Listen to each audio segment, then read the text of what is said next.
Assalomu alaykum YouTube kuzatuvchilari hamda Biyagumus biznesi qiziquvchilari. Demak, bugun 28-yanvar 2026-yil. Mana havo yaxshi. Lekin bugun qor yomg'ir bergan bizda Chirchiqda.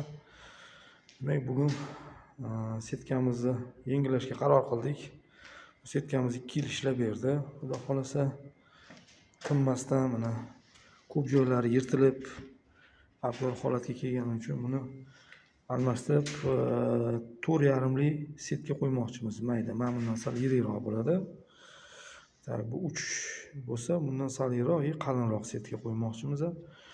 Demak, buni ozgina darobotga qilganmiz setkani.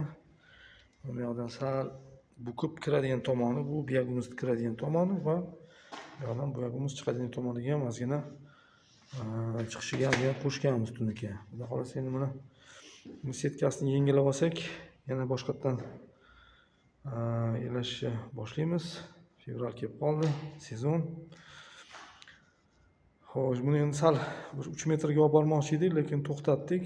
Sababi shu 2 metr o'zi ham yetarli bo'lyapti. Shuni o'zi yetarli. O'zi 3 metr qiladigan bo'lsak, undan ham yaxshi bo'ladi-ku, lekin motor sal qiynaladi. Remen aylanishiga sal qiynalib qolishi mumkin. Atak o'zi 2 metr ham yomon emas.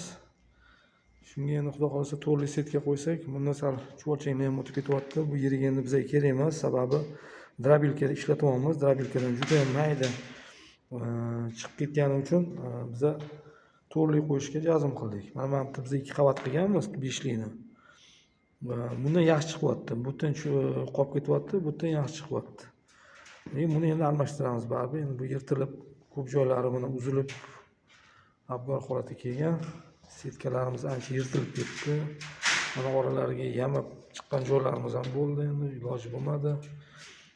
Ishlagan paytimizda kerak bo'lib qoldi. To'xtatmasdan ishlatdik, shuning uchun ancha bizga mehnat qilib berdi.